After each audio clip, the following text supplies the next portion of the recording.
데이터베이스를 좀 보도록 하겠습니다. 데이터베이스는 이 강의 자료를 구하기가 힘들어가지고 시간이 좀 걸렸어요. 네.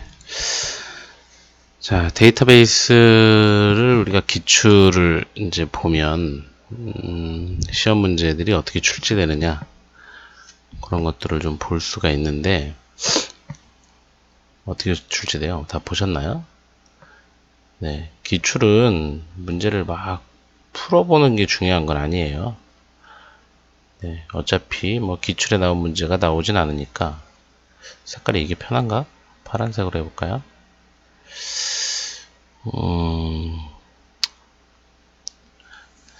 자, 기출 보면 최근에 나오는 게 이제 SQL을 작성해라. 네, 근데 아주 뭐 간단하게 뭐 포린키를 써라. 그래서 뭐 포린 이거 쓰라는 것도 나왔었고, 네, 비교적 SQL 문제는 비교적 어렵지 않게 나왔었죠. 작년에 not exist 나왔었고요. 올해 나온 거예요. 올해 이거 나왔고 작년에 포린 나오고. 그러니까 이거 비교적 그냥 쉬운 문제, 그냥 다 눈으로 읽었던 사람이 쓰지 못하는, 그죠? 손으로 풀었던 사람들이 이제 손으로 연습한 사람들이 쓸 수 있는 거죠.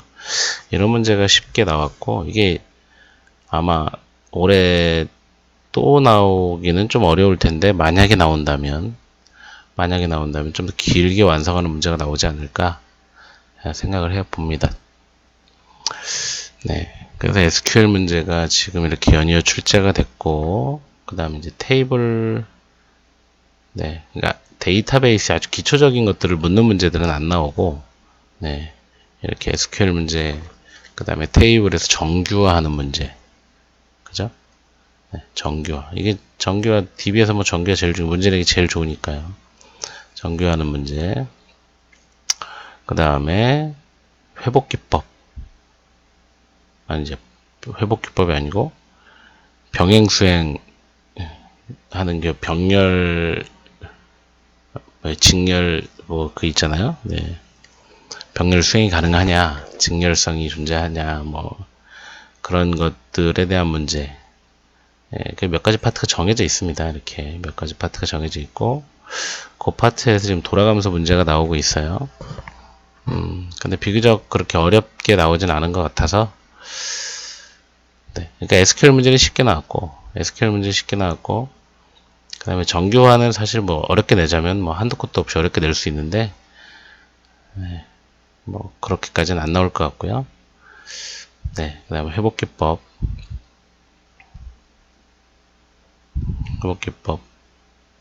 병행수행, 병행제어, 네. 뭐 이런 문제들이 이렇게 몇 개 출제가 됐던 것으로 알고 있고요. 제가 컴고 빼고 지금 기출 문제를 못 풀고 있네요. 네. 근데 이제 문제를 이렇게 낼 수 있구나 라는 것들을 정확히 이해를 하시고요. 제가 전에도 말씀드렸지만 기본을 먼저 다 보신 다음에 기출을 보세요. 아시겠죠? 기출을 내가 기본서 DB를 보고 있어. DB를 보고 있으면 그 파트를 보고 기출을 보고 뭐 이렇게 가시는 거죠. 공부하는 방법을 바꾸시면 안 돼요. 순서가 뒤집히거나 그러시면 안 된다는 거예요. 네, 다들 알아서 하시겠지만, 네, 시간을 아껴야 되니까, 네, 열심히. 자, 지금 요거는 데이터베이스 기본 이론이에요. 이게 정보 처리 기능사나 뭐 이런 데서 나올 만한 기본 이론인데, 네, 요걸 해야 또 뒤를 할 것 같아서 일단 원래 안 하려고 하다가 네, 해봅니다. 물론 이거 쓰라고는 안 나와요. 네. 자, 스키마라는 게 있습니다. 제약 조건을 명세한 것. 네, 그래서 스키마는 외부 개념 내부. 네, 데이터베이스 3단계가 외부 개념 내부. 이게 이제 물리적이고 논리적이고, 이건 외부 이제 프로그래머가 보는, 사용자가 보는, 이제 외부에 보여지는 단계가 외부 단계.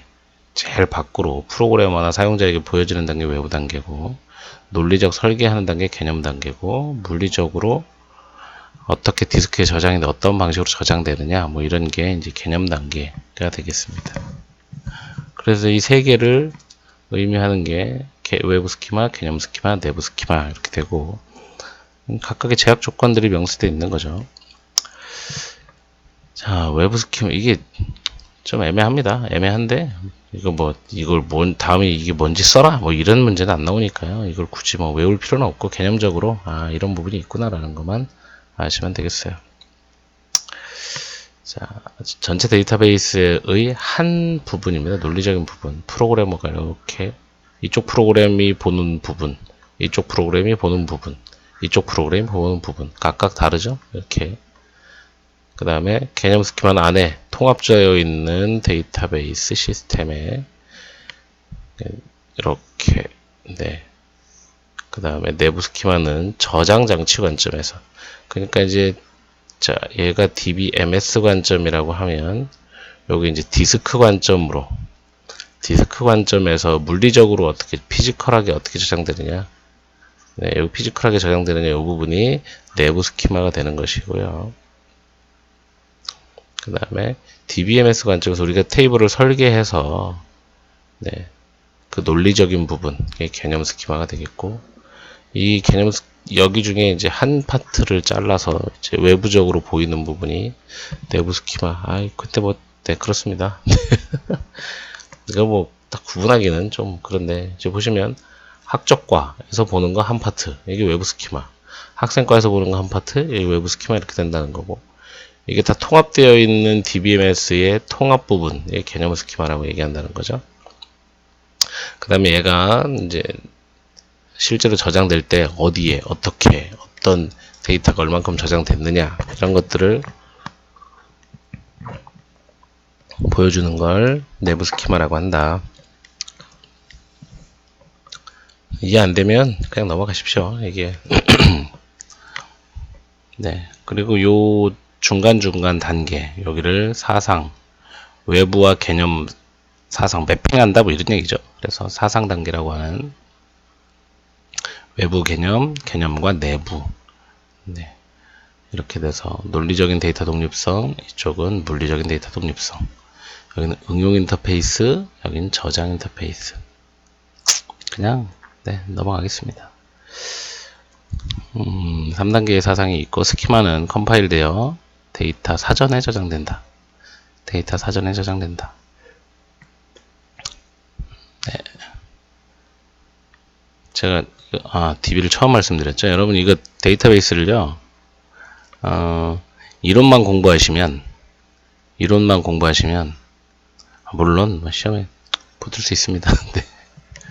이론만 할 수 있는데 가급적이면 실질적인 것도 좀 해보시면 좋아요. 네. 테이블도 좀 만들어 보시고, 네. 프라이머리 키를 세팅해 보고 데이터를 중복해서 넣어 보고, 프라이머리 키가 중복되면 정말 값이 들어가지 않는 건지 아니면 들어가는데 교과서가 거짓말하는 건지 이런 것들을 좀 해보시면 좋을 거란 얘기입니다. 네. 자, 오토셋이라는 APM이 있어요. 오토셋이나 XAMPP. 자, 요런 게 APM이라고 그래서 아파치, 그 다음에 PHP, MySQL. 요즘에 MySQL이 오라클에서 인수하고 나서 사용자 라이센스 문제가 있어가지고 요즘에는 마리아DB를 많이 씁니다. 마리아DB, MySQL하고 100% 호환이 돼요. 똑같아요. 자, 요걸 이렇게 묶어가지고 이제 웹DB 개념이지. 웹DB 그게 뭐냐면 요런 거 보세요. 자,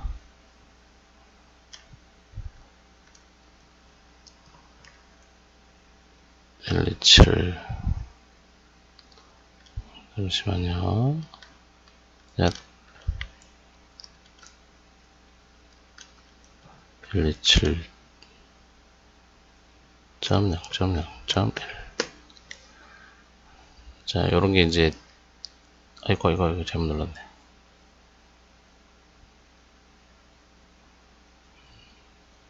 이제 PHP 마이어드민이라고 해서 DB를 이렇게 그래픽으로 컨트롤할 수 있는 게 있잖아요. 아이고, 토아니지. 루트.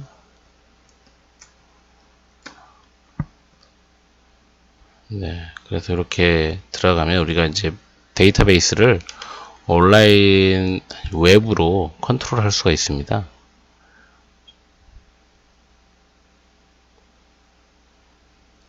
안 나오네요. 왜 안 나오지? 야.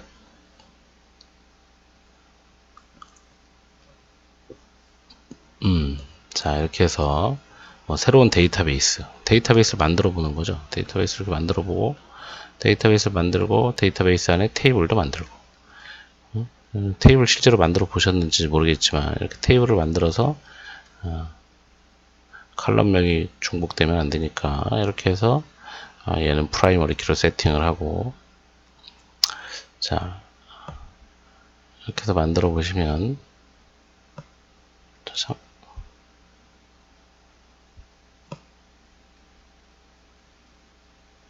저장이 안 눌리네요. 여러분, 만들어졌습니다. 네. 이렇게 하면 테이블이 이렇게 만들어집니다. 데이터를 넣어 볼 수도 있습니다. 1, 2, 2점. 자, 데이터를 넣으면 인서트가 실행되는 거죠. 인서트 into table.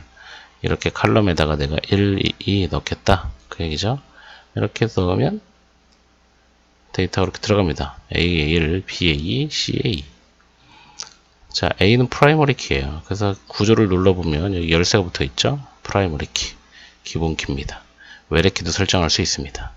네, 이런 것들을 직접 해보시면 훨씬 더 빨리 배우실 수 있습니다. 물론 시간 좀 많이 들겠지만. 네. 자, 그 다음에 데이터 사전이 있습니다. 데이터 사전은 DBA는 관리자죠. 사람. 시스템 카탈로그라고도 한다. 같은 말이에요. 자, 여기 중요합니다. 시스템 내의 모든 객체, 테이블이나 데이터베이스나 외래키, 하여튼 이런 정의나 명세에 대한 내용이 다 들어있는 게 데이터 사전이다. 그러니까 메타데이터라고 보시면 돼요. 데이터의 데이터. 데이터베이스에 대한 데이터. 이게 데이터 사전이고요. 자, 데이터 디렉토리. 데이터 사전에 수록된 데이터를 참조하는 정보를 수록한다. 개념적으로 알고 계시면 되고요. 자, 정의어가 있죠. SQL은 되게 똑똑한 언어예요. 네. SQL은 되게 똑똑한 언어예요. 그래서 SQL은 자, DDL과 DML과 DCL이 있다고 그랬죠. 요거 써라 안 나옵니다. 그러나 자, 얘는 구조와 관련돼 있고 얘는 데이터와 관련돼 있어요. 데이터를 조작하는 언어. 그 다음에 얘는 권한에 관련돼 있다. 그래서 구조는 자, 데이터베이스를 만들거나 테이블을 만들거나 뷰를 만들거나 인덱스를 만들 때 씁니다. 자, 요거 데이터베이스를 실제로 안 해보셨으면 지금 요게 무슨 말씀인지 모르죠? 네. DBMS 안에 우리가 테이블을 만들 때 그냥 테이블을 만들 수 있는 게 아니에요. 먼저 큰 테두리로 데이터베이스를 만들어요. 지금 여기 좀 전에 아까 보여드렸던 것처럼 여기 왼쪽에 보시면 이게 인포메이션 스키마 있잖아요. 이게 지금 이 인포메이션 스키마가 데이터 사전이에요. 네, 데이터 사전이고요. 그 다음에 지금 테스트나 XE, 자, 요 안에 들어있는 것들이 테이블인데, 요 밖에 있는 자, XE라고 했던 요 XE가 데이터베이스입니다. 데이터베이스. 테이블도 데이터베이스고요. 아까 만들었던 요거, 지금 여기 마우스 포인터 있는 여기 있죠? 요거 데이터베이스예요. 네, 그래서 지금 이 시스템에는 데이터베이스가 요렇게 있습니다. 그리고 이 데이터베이스 안에 우리는 그러니까 데이터베이스 안에 테이블을 만들 수 있는 거예요. 그리고 이 테이블 안에 데이터를 넣을 수 있는 거고요. 뭐 이론상 데이터베이스 안에 무한 개의 테이블을 만들 수 있다고는 합니다. 해보진 않았지만, 네, 하여튼 이렇게 테이블을 이렇게 만드는 겁니다. 그리고 이 하나의 데이터베이스 안에 있는 데이터들끼리 이렇게 서로 연관되어 있어서 이런 관계가 형성되고 DB가 운영되는 이 관계를 릴레이션이라고 얘기하는 거죠. 자, 그래서 DML도 있고요. 네, 그 다음에 절차적 DML, 비절차적 DML. 네, 우리는 비절차적 DML을 쓰죠. 네, 상관없습니다. 비절차적 DML이고 DML이고 뭐. 네, DSL은 모르겠습니다. DCL. 자, DSL 저런 거 이상한 거 안 나왔으면 좋겠어요. 네. 시험에는 안 나옵니다. 네, 시험에는 무조건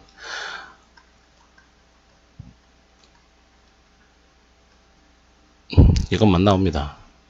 네, 이거 지금 계속 이제 여기가 나왔죠. 여기가 네, 포링키를 생성할 때 나오는 거니까요. 어떤 구조를 만들 때 나오는 건 다 DL이고요.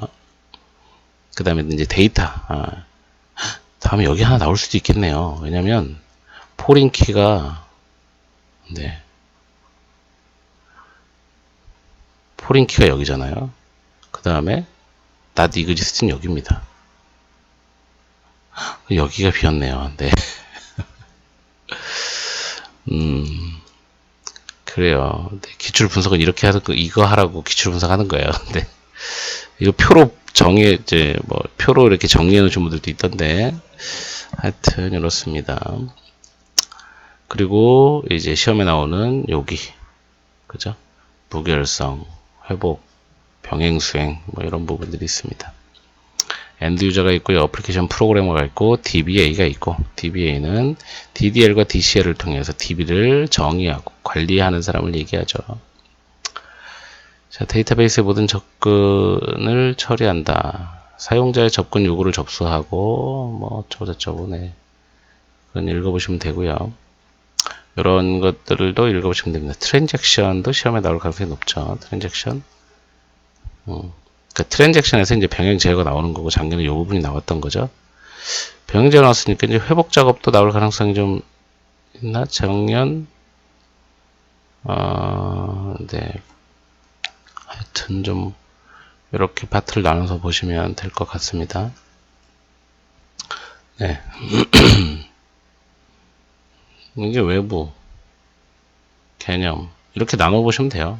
내부 스키마로 볼 때 뭐 그럴 수도 있다 정도 이렇게 이해하시면 되고 큰 의미는 없어요. 네.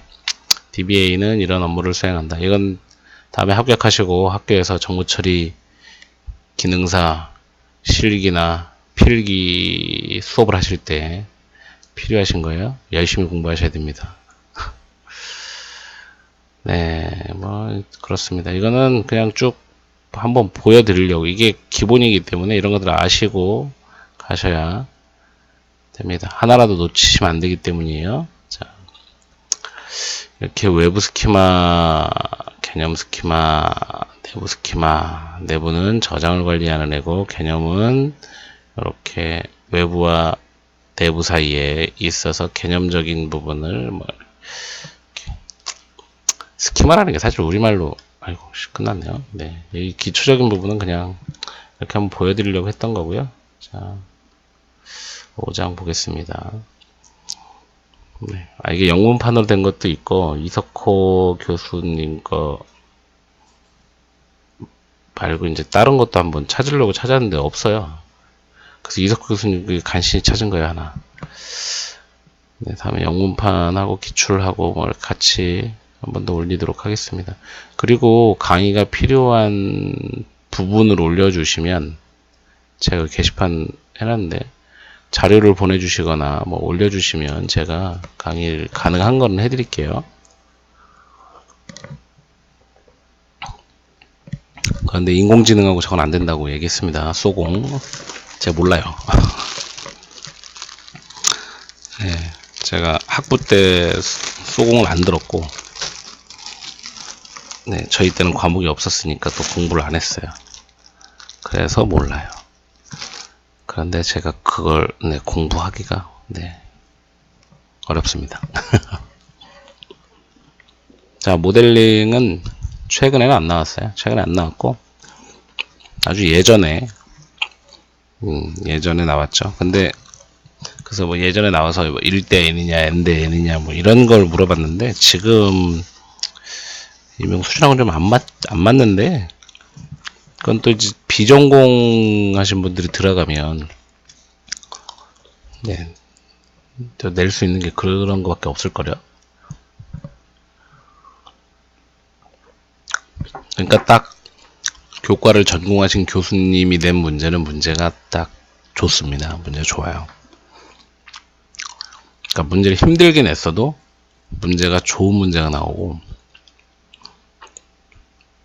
전공하지 않으신 교수님들이 낸 문제는 그냥 문제가 쉽죠. 네. 어려운 문제를 낼 수가 없으니까.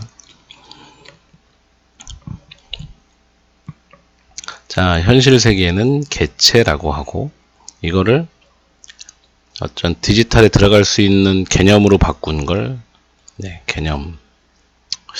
그런가요? 네, 이렇게 되죠. 우리 객체 지향도 보면, 이 현실에 있는 것을 추상화, 개념화를 해서 추상적인 개념으로 표현하고, 그 다음에 컴퓨터 세계에 들어갔을 때 이게 논리적인 구조, 논리적인 표현, 데이터 구조, 데이터 이렇게 바뀌는 거죠. 그래서 요 과정을 모델링, 개념적 모델링, 데이터 모델링, 이런,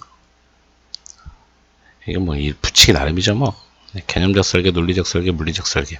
물리적 설계는 데이터 구조, 저장 장치에서의 표현이고, 논리적 설계는 논리적인 표현.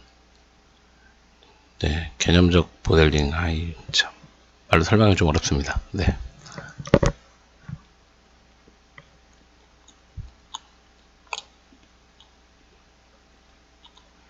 네. 현실 세계에 있는 무언가를,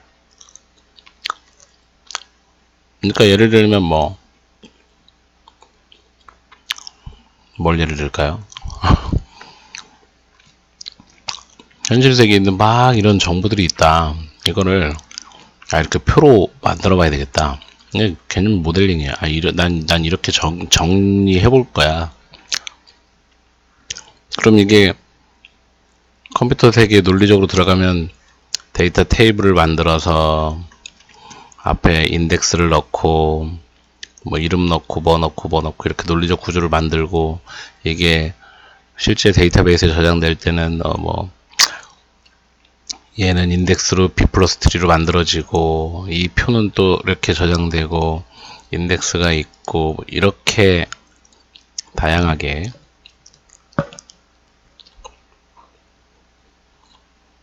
다음에 순서대로 이렇게 되는 거겠죠. 설명이 이해가 되실려나 모르겠네요. 네. 이게 되게 추상적이에요. 네. 추상적인 것 같아요.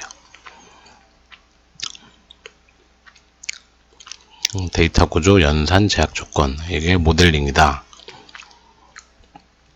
라고 표현을 하셨네요. 네. 개체 타입.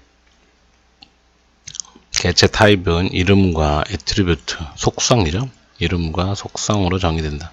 애트리뷰트들로 정의된다. 스튜던트라는 테이블이 있어요. 그럼 이 테이블의 이름은 스튜던트가 되는 거고요. 스튜던트에는 학번과 이름과 주민번호와 주소와 이런 것들이 있다. 그럼 요거 하나하나가 애트리뷰트가 되는 거죠. 이렇게. 근데 이런 애트리뷰트는 또 복합 애트리뷰트와 단순 애트리뷰트가 있고, 단일값과 다중값이 있고, 유도된 애트리뷰트가 있고, 저장된 애트리뷰트가 있다. 널도 있다.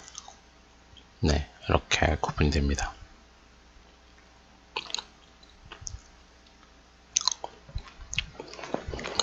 자, 아까 주소라는 필드가 있다 그랬죠. 주소. 애트리뷰트 주소가 있으면 주소는 이렇게 이루어진다. 근데 또 얘는 또 이렇게 이런데 복합 애트리뷰트 여러 개가 묶여서 하나의 애트리뷰트가 될 때 복합 애트리뷰트라고 얘기합니다. 자, 관계. 뭐예요? 학생을 등록하는 게 아닌데 과목이네요. 네. 학생이 과목에 등록한다. 홍길동이 컴퓨터, 인공지능을 듣고 DB를 들었다. 홍길동이. 홍길동이 두 개 듣죠? 이렇게. 그런데 홍길동 말고 또 다른 애가 임꺽 정도 인공지능 듣고 DB 들었어요. N 대 N. 관계를 이렇게 보시는 거예요. 그 등록이라는 테이블에 보면, 그 실제로 이렇게 들어갈 때 학번, 과목 이렇게 들어가면 홍길동 과목도 홍길동 학번이 3개, 과목이 3개, 임꺽정도 3개, 3개 이럴 수 있다는 거죠. 그럼 얘도 여러 개, 얘도 여러 개 이렇게 된다는 거죠. 예.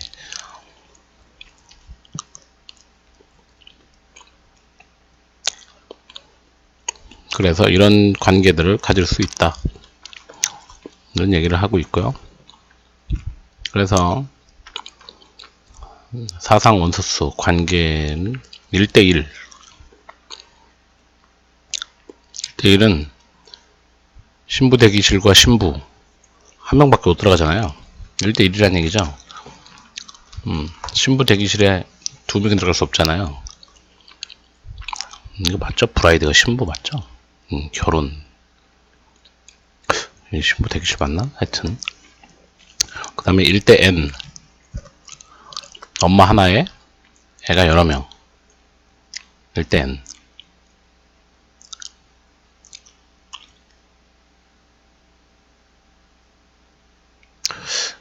저 1대 N인가 그럼 얘가?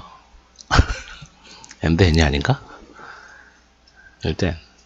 N대 N? 아니에요. 이게 네네.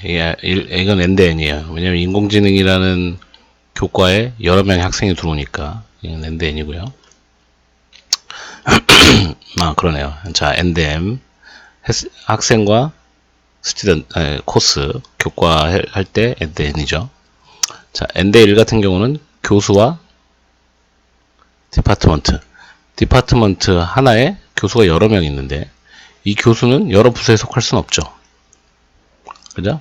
그러면 N대 1. M대 N은 나도 여러 개 들을 수 있고 이쪽도 여러 명의 학생이 올 수 있고 이러면 N대 N. 자, 요거는 뭐 뒤에 가면 또 예제들이 있지 않을까 싶습니다. 뭐야 이거? 교수가 아니지 않을까요 이거? 이거 뭐야? 과목 이렇게 되지 않나? 자, 교수가 강의를 해요. 그러면 강의 테이블은 이렇게 만들어지겠죠. 이렇게. 어떤 교수가 강의하는지, 어떤 과목인지, 어떤 시간에, 어떤 장소에서 하는지. 이렇게 되겠죠? 그러니까 이 강의라는 관계 테이블. 네, 강의라는 관계 타입이죠. 그럼 교수도, 자, 과목이, 자, 자료 구조가 있고, DB가 있고, 뭐 있어요. 자, 교수가 과목을 여러 개 할 수 있죠. 근데 한 과목을 여러 교수가 가르칠 수 없죠. 그죠? 그래서 1대 N이 되죠. 한 교수가 여러 개를 강의할 수 있으니까. 그러니까 지금 저 교수가 자료 구조하고 DB를 한다. 이렇게 될 수 있죠. 물론 자료 구조가 여러 개가 개설될 수 있지만 DB 데이터베이스 입장에서 볼 때 자료 구조가 여러 개여도 얘들 과목 번호가 다르잖아요. 얘는 3272, 3273, 3274, 3275 이렇게. 그래서 실제로 이 과목을 가리키는 327이라는 과목을 가리키는 교수는 한 명일 수밖에 없다는 거죠. 그러니까 과목 입장에서 보면 교수는 하나. 그죠? 교수 입장에서 보면 과목은 여러 개. 그래서 1대 N. 그래서 과목 입장에서 교수는 한 명. 이렇게 된다는 거죠.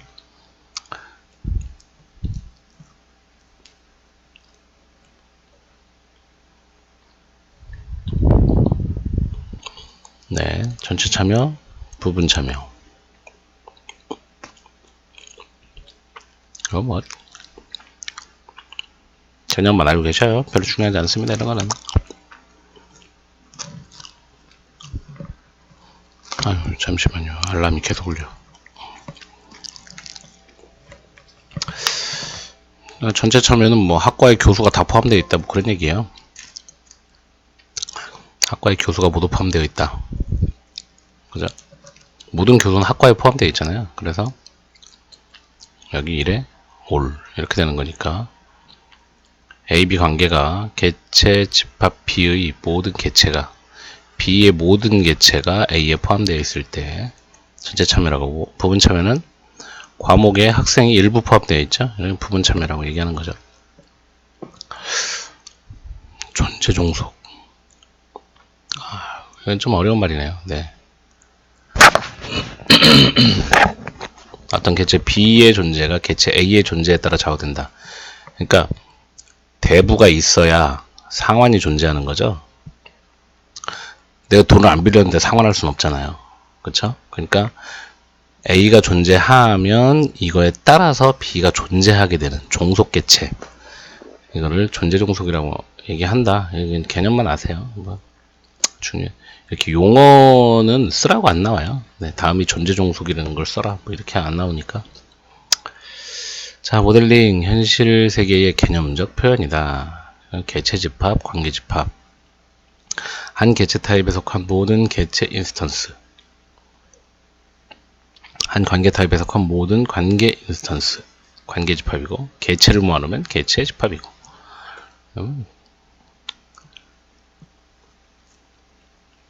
네, ER 다이어그램.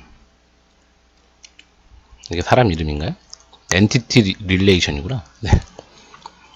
엔티티 릴레이션을 표현할 때 이렇게 표현한다. 링크, 속성은 동그라미, 그 다음에 관계를 갖고 있으면 네, 이렇게, 그 다음에 개체는 사각형, 그 다음에 레이블은 관계의 사상, 원소수를 표현하는데 1대1이나 1대-n이나 뭐 n-n이나 이렇게 표현한다. 그래서 이렇게 할 수 있다는 거죠. 교수 한 명이 여러 학생을 지도할 수 있고, 학생은 교수 한 명한테만 지도를 받는 거니까. 그 다음에 교수라는 속성은, 교수라는 개체는 교수 번호, 교수 이름, 전공, 학과로 구성되어 있다. 그럼 교수라는 테이블이요, 이렇게 돼 있다는 거예요. 교수라는 테이블이 이렇게 있는데, 교수 번호, 교수 이름, 전공, 학과 이렇게 있다는 거죠. 그다음 교수가 강의합니다. 한 교수가 여러 과목을 할 수 있죠. 그다음 하나의 과목은 교수 한 명이 가르쳐야죠. 그죠? 그다음에 강의라는 것은 시간과 장소 이렇게 돼 있고, 과목은 과목 이름, 과목 번호, 과목 이름, 학점 이렇게 돼 있죠. 그 다음에 학생은 학번 이렇게 있고, 학생이 과목을 등록할 수 있죠. 근데 한 학생이 여러 과목을 들어야 되죠. 여러 과목을 들어야 되고, 또 하나의 과목은 여러 학생이 들어와야 되죠. 그러니까 n 대 n의 관계, 여기 1대 n의 관계, 여기도 1대 n의 관계, 이렇게 됩니다.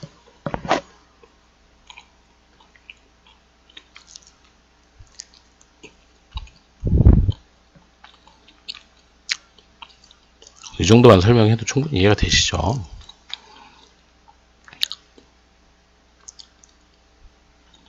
어차피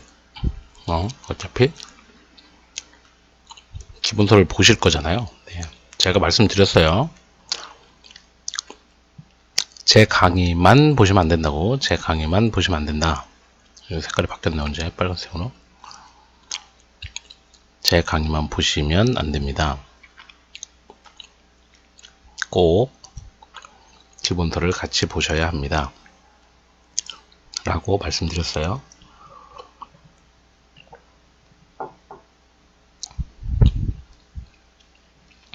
제 강의만 보시면 제가 공부한 지 오래돼서 혹시 실수할 수 있어요. 그래서 유튜브 영상을 보실 때도 밑에 댓글 먼저 보시고 다른 분들이 틀린 부분을 이렇게 댓글로 남겨주시니까 그걸 보시고 그 부분을 적어두셨다가 제가 틀리게 강의하는 부분은 새로 고쳐진 걸로 잘 보셔야 한다는 거예요.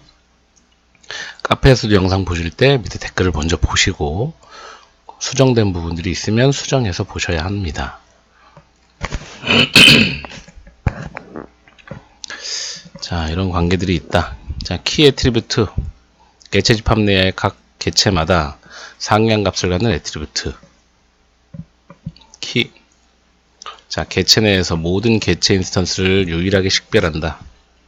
이렇게 유일하게 식별할 수 있는 키를 우리가 기본 키, 후보 키, 뭐 이렇게 얘기하죠. 동일한 키 값을 갖는 두 개체의 객체 인스턴스는 없다. ER 다이어그램 상에 밑줄로 표현하는데 이 밑줄로 표현하는 게 기본 키예요. 프라이머리 키라고 얘기하는 뭐 ER 다이어그램 뿐만이 아니고 우리가 이렇게 테이블이 있어도요. 테이블에 이렇게 밑줄로 표현되어 있습니다. 이게 기본 키. 자, 약한 개체 이거는 뭐 중요하지 않습니다. 자기 자신의 애트리뷰트만으로 키를 명세할 수 없는 개체. 강한 개체는 자기 걸로 가능한 거. 자, 구별자. 구별자는 알고 계셔야 되죠. 구별자. 개체를 서로 구별자가 있고 또 결정자가 있죠. 결정자. 이게 다른 말인가? 이런 개념을 막 알으려고는 안 하셔도 돼요. 자, 대부 1대 상환이 n. 내가 100만원을 빌린 다음에 10만원씩 갚으면 10만원짜리 여러 개를 이렇게 있어야 되겠죠? 1대 n.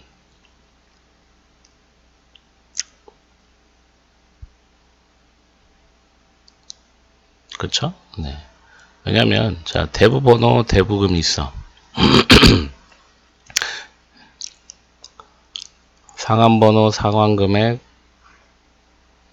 네. 자, 요렇게만 있으면 지금 얘 같은 경우 이거 약한 뭐라 그랬어? 약한 개체 타입.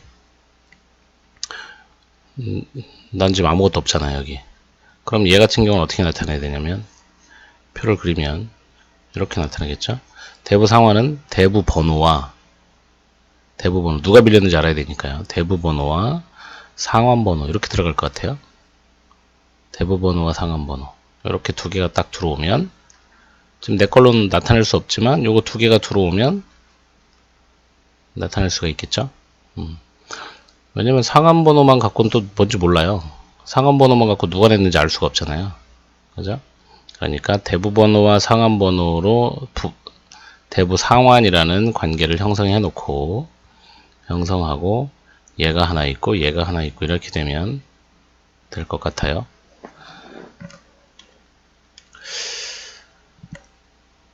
그러니까 네. 아니면 만약에 얘가 없다. 대부 상환을 필요 없이 여기 상환에다가 그냥 다 쓸다. 그럼 이렇게 해도 되죠. 상환에서 쓰면 여기 뭐 이렇게 대부 번호가 있고 상환 번호가 있고 상환 일자가 있고 금액이 있고 뭐 이렇게 하면 대부 번호 3번에 대해서 상환 번호 1번, 3번에 대해서 2번, 3번에 대해서 3번 이렇게 나갈 수 있겠죠. 얘는 10만원 갚았고 50만원 갚았고 40만원 갚았어요. 그럼 여기 뒤에 종결 이렇게 표시할 수 있어요. 이렇게 만들어도 되는데 실제로 지금 이 ER 다이어그램대로 테이블을 만들면 대부라는 테이블이 만들어지고요. 대부 상환이 만들어지고요. 그 다음에 상환이 만들어지죠. 지금 그래서 얘들이 좀 약한 개체 타입으로 되어 있잖아요. 네, 대부 번호가 없으면 얘들이 지금 의미가 없는 애들인 거예요. 대부 번호가 포함되어야 된다. 나 혼자 나타낼 수 없다. 그런 얘기. 약한 개체, 약한 관계, 근데 이런 거 지금 요거는요, 시험에 나오면 설명이 다 나옵니다. 그러니까 요거를 굳이 외우실 필요는 없는데, 개념적으로만, 개념을 아시면 될 것 같아요.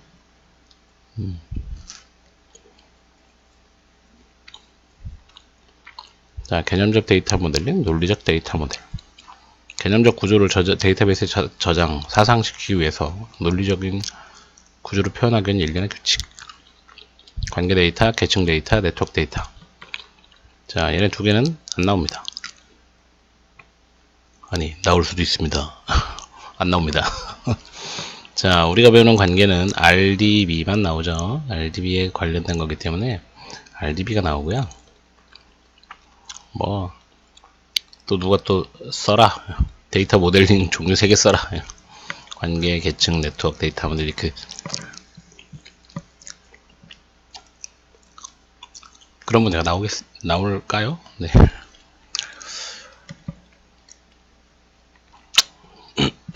자, 데이터베이스 관계 스킴. 개체와 관계성, 테이블의 정의, 이런 식으로 정의한다. 그 얘기죠. 자, 스키마, 다이어그램, 네트워크 그래프. 네트워크는 이런 식으로 표현한다는 거예요. 이건 안 나와요. 또 뭐야? 네, 안 나와요. 이런 게 있다는 것만 아시면 됩니다. 네, 구성 요소, 사각형과 직선과 레이블이 있다.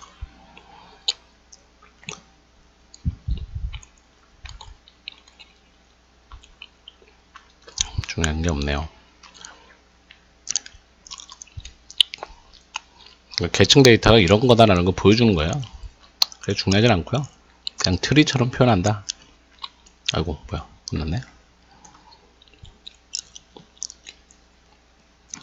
네, 너무 많이 가나? 잠깐만요. 4장, 5장. 하나 더 있는데. 4장, 5장. 저게 너무 조금 나왔네요. 에히. 잠시만요. 얘도 보여주려고 했는데.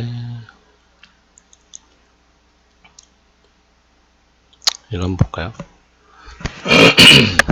자, 관계 대수는 저도 제가 잘 설명할 수 있을지 모르겠습니다. 모델링이란 이런 거다. 네. 자, 릴레이션의 개념을 보면 관계형 데이터 모델, 테이블 형식을 이용해서 데이터를 정의하고 설명한 모델이다. 실세계의 데이터를 누구나 직관적으로 이해할 수 있는 형태를 기술하는 간단한 방식을 제공한다. 테이블을 릴레이션이라고도 부른다. 그래서 이렇게 표현한다. 실제 데이터도 데이터베이스에 이렇게 저장된다. 반드시 저장을 해 보시라. 아시겠죠? 반드시 저장을 해 보시라. 이제 좀 디테일하게 나올 수도 있어요. 외래키를 정의했는데 문제점을 써봐라. 뭐 이렇게 나올 수도 있고. 그 수정안을 보면 서술형이 늘어나잖아요. 서술형. 단답형보다 서술형이 늘어난다는 얘기는 이게 어떤 문제를 갖고 있니? 이렇게 물어볼 수 있다는 얘기예요. 그 해결책이 뭐니? 네가 진짜 이걸 알고 있니? 그걸 묻고 싶으니까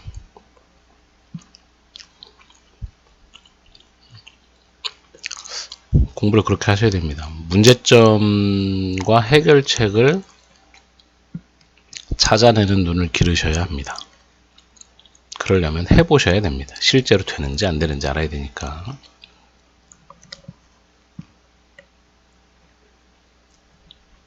자, 릴레이션. 이런 데이터들의 집합이 있으면 이렇게 표현할 수 있다. 이런 뭐. 자, 속성. 그 다음에 튜플. 이 책에서는 필드 레코드란 용어를 사용한대요. 속성, 칼럼. 필드나 칼럼, 속성이고, 튜플은 레코드, 행, 줄, 이렇게 표현하는 거죠. 자, 도메인은 각 필드에 입력 가능한 값의 범위예요. 만약 학년 이러면 우리나라에서 학년은 1학년부터 초등학교 프로그램은 6학년까지, 중고등학교 1학년부터 3학년까지. 그럼 이게 학년의 도메인이 되는 거예요. 각 필드가 가질 수 있는 값의 범위. 이게 도메인이 됩니다. 자, 이 도메인은 원작 값이어야 합니다. 쪼갤 수 있는 값이면 안 되고요. 자, 주소록의 도메인, 이름, 개인의 이름 문자열 집합이고, 전화번호 이렇게 되어 있어야 되고, 주소, 생일 이렇게 되어 있어야 한다. 자, 그럼 널 값은 특정 필드에 대한 값을 알지 못하거나 정해지지 않아 입력하지 못하는 경우 필드 값.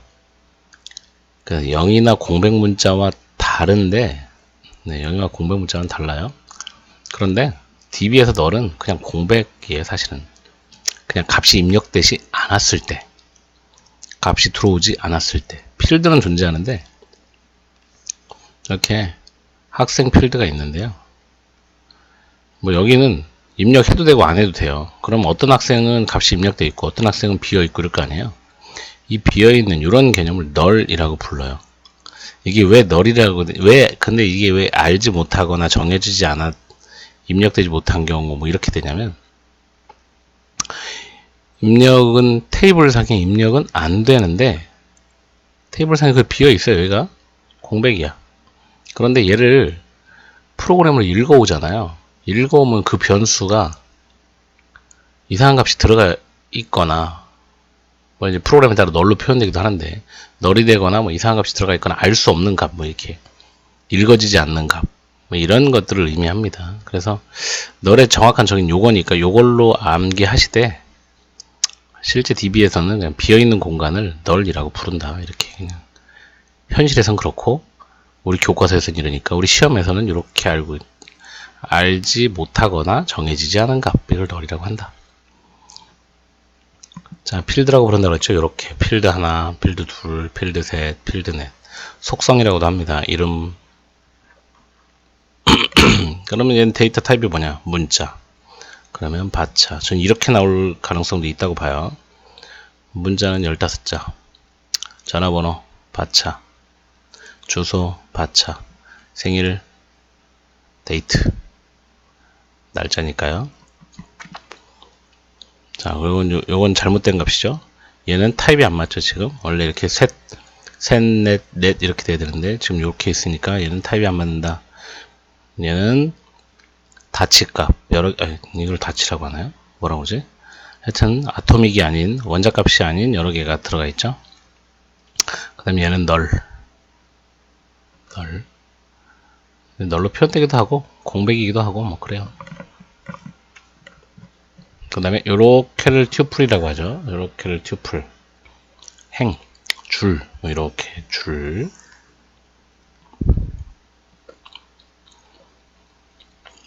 테이블 스키마와 데이터 인스턴스.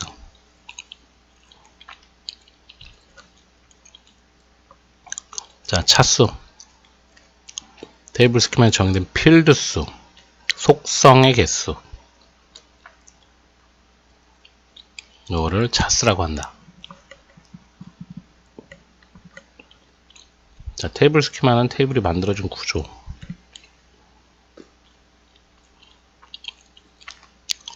테이블 인스턴스, 테이블 스키마의 현실 세계 데이터 레코드 저장한 형태. 인스턴스.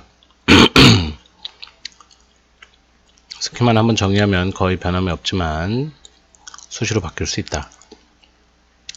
테이블도 바꿀 수 있습니다. 알터 테이블. 어쩌고저쩌고 해서 이렇게 하면 바꿉니다. 구조를 바꿀 수 있어요. 레코드 수 하나, 둘, 셋, 넷, 다섯, 여섯, 일곱, 여덟. 8개네요. 속성수 하나, 둘, 셋, 넷, 5개. 5차. 차수 5.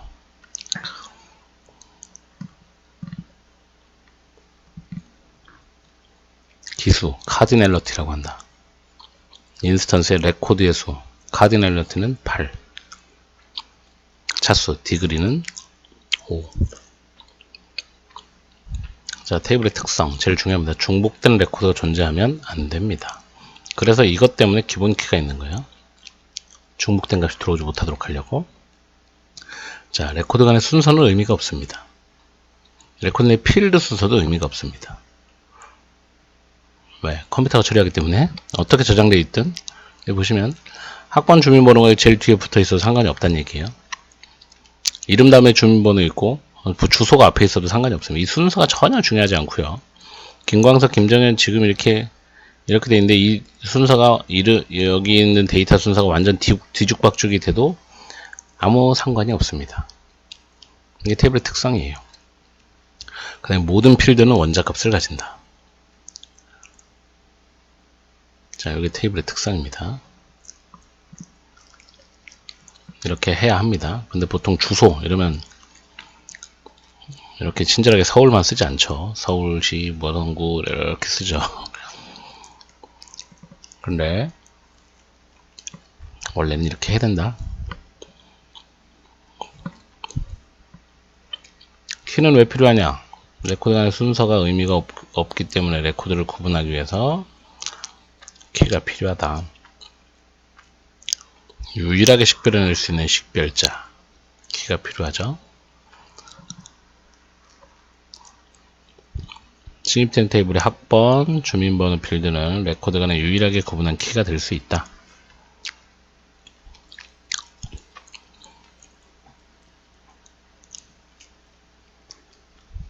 슈퍼키, 후보키, 기본키.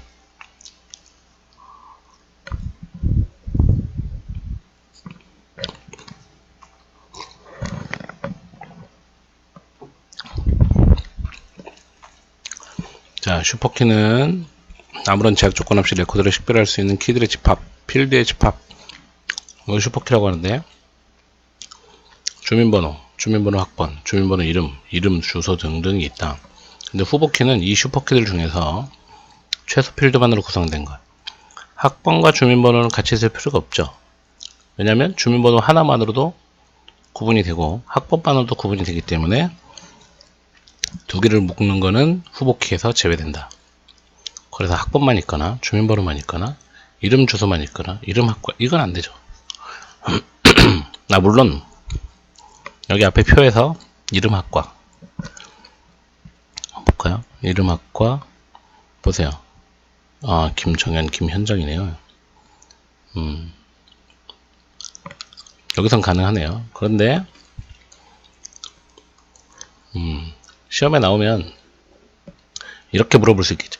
이름 학과는 후보키가 될 수 없다. 이유를 설명해라.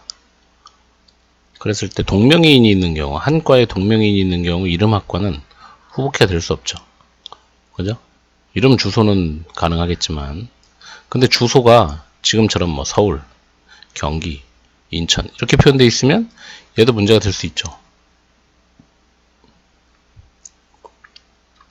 그럼 키가 될 수 없죠. 이렇게 되면. 그럼 얘도 이렇게 되는 경우 인천에서 홍길동이 A라는 학교에 둘이 왔어요. 하나는 컴퓨터공학과에 있고 하나는 산업공학과에 있다 하더라도 이름 주소만으로는 그 이름하고 주소만 이렇게 묶었을 때는 홍길동 인천인데 얘가 홍길동 인천으로 찾았을 때 과가 두 개가 나오잖아요. 이렇게. 그죠? 그럼 이렇게 되면 키가 안 되죠. 그래서 뭐 이런 것들을 생각해 주면 됩니다. 근데 이제 표에 이런 게 없는 경우 다음 표만을 바탕으로 했을 때 후보키가 될 수 있는 애들을 찾아봐라. 만약 이렇게 한다면 여기서 한번 찾아보면 학번 있죠? 학번은 다 구분되니까 주민등록번호 있죠? 후보키는 최소예요. 그래서 주민등록번호와 이름하고 두 개를 묶을 수 없어요. 왜냐면 주민번호 하나만으로도 되는데 이름이 포함되면 쓸데기 없는 거죠. 그러면 자 볼까요? 여기 이름하고 주소를 한번 묶어보죠. 동명이인이 김현정 둘이 있는데 대전 대구죠. 박철수, 박태성, 박광수 동명이인이 없네. 그럼 이렇게 해도 되겠네요. 이렇게 해도 되고요. 그 다음에 이름하고 학과도 되죠. 이름하고 학과. 이 테이블만 봤을 때 가능하다는 거예요. 근데 주소하고 학과는 안 됩니다. 왜? 이렇게 묶으면 서울 컴퓨터공학으로 찾았을 때 두 명이 나오죠. 이렇게 두 명이 나오면 유일하게 식별할 수 없는 거잖아요. 유일하게 식별이 돼야 되는데. 그리고 뭐 같은 지역에서 온 애가 없으니까. 네. 그래서 주소 학과로는 안 되고 이름 학과 또는 이름과 주소로 가능하고 학번 주민번호로도 가능하겠네요. 네. 지금 저 예제로 봤을 때는 이것 모두 다 후보키로 가능하다. 자, 후보키 중에서 식별자로 정의한 하나의 키를 우린 기본키라고 합니다.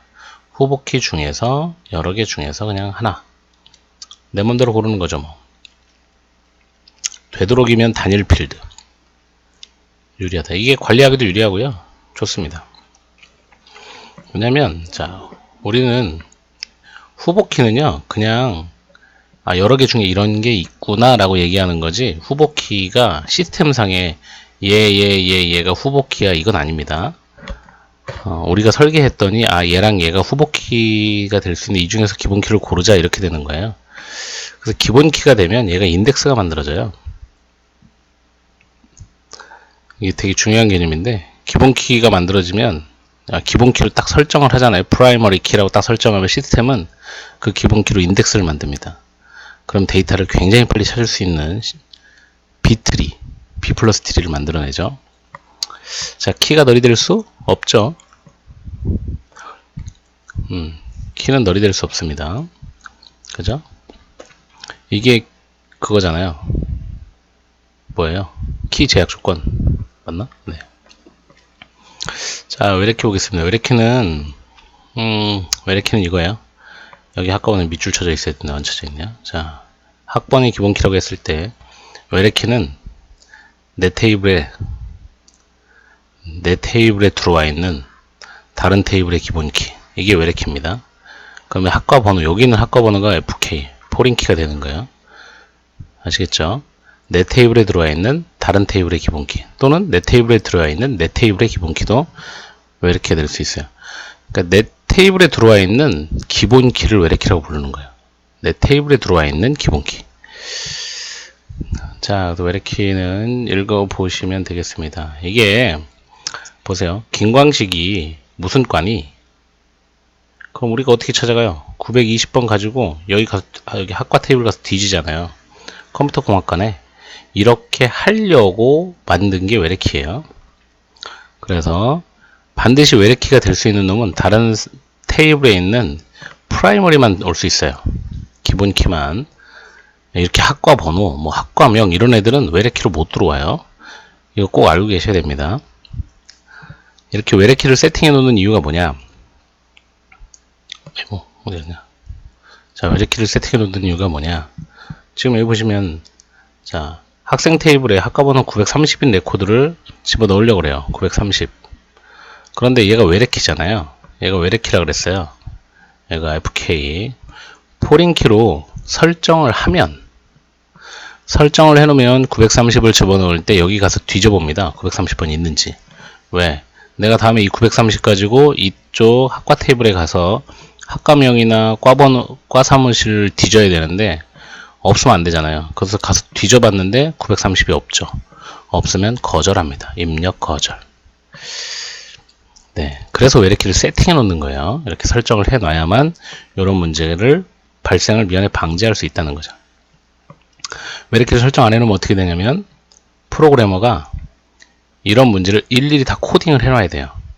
학과번호가 데이터가 들어오네. 학과번호 가지고 학과 테이블 가서 번호가 있는지를 조회해 보고 있으면 오케이, 없으면 거절을 프로그래머가 다 짜야 됩니다. 다 짜야 되는데 그렇게 프로그래머가 짜지 않고 해결할 수 있는 방법은 외래키를 설정해 놓는 것이다. 자, 다른 테이블의 기본키를 참조하는 거. 이게 제일 중요한 거예요. 다른 테이블의 기본키를 참조하는 거예요. 외래키는. 자, 그래서 지금 직원 테이블에 외래키가 있네요. 부서번호가 외래키가 있어요. 그럼 얘는 여기에 기본키여야 한다. 네, 기본키여야 한다. 그러면 자, 외래키는 널은 상관없습니다. 널은 올 수 있어요. 그런데 이렇게는 안 돼요. 갔는데 없어요. 이런 건 있으면 안 돼요. 그래서 이런 걸 막기 위해서 네, 이제 캐스케이드나 뭐 이런 거 하죠. 그러니까 애초에 D05가 있었어. 근데 얘를 지웠어. 근데 왼쪽만 살아있는 경우 이렇게 발생할 수 있죠. 그래서 이럴 때 쓰는 게 캐스케이드나 리스트릭트를 쓰죠. 그죠? restrict 캐스케이드는 지금 참조하고 있던 기본 테이블에서 기본 키가 지워질 때, 얘가 지워질 때 얘도 같이 지우거나, 아니면 얘를 지우려고 그럴 때 거절하거나, 야 나를 참조하는 애가 있으니까 너 지우지 마, 이렇게 거절하는 게 restrict, 연쇄 삭제하는 게 캐스케이드. 그 다음에 여기처럼 널로 바꾸는 게 있습니다. 그거는 set null이에요. 그러면 널로 바꿔줍니다. 이렇게 여기처럼 얘가 원래 5종호가 소속된 부서가 있었는데 지워졌어. 자, D05가 있는데 얘를 지울 거예요. 쓱 지웠는데 set null로 설정되어 있다. 그러면 나를 참조하고 있는 애들한테 가서 얘를 지워버리고 얘를 null로 바꿔요. 이렇게 된다. 그래서 캐스케이드, 리스트릭트, set null 이런 것들이 있습니다.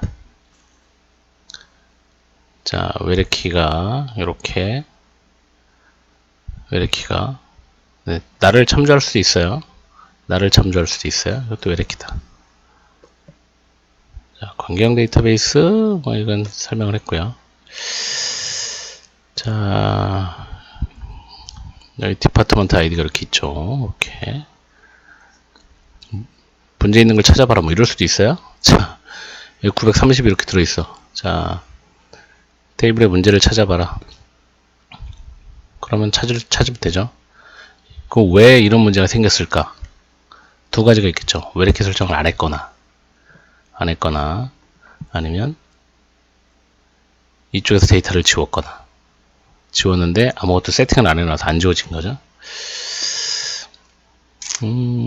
네, 이건 테이블 그냥 보시면 되고요. 여기는 외래키가 누가 있나요? 코스, 여기 프로페서고, 네, 여기는 외래키가 없네요. 서로 지금 아직 관계가 형성이 안 돼 있어요. 그런 강좌에 들어오면 여기에 외래키가 있겠죠. 클래스 아이디, 코스 아이디, 이것도 외래키고 프로스페스 아이디도 외래키죠. 왜? 다른 테이블의 기본 키는 다른 테이블의 기본 키가 나한테 들어와 있으면 걔들은 외래키가 되는 거예요.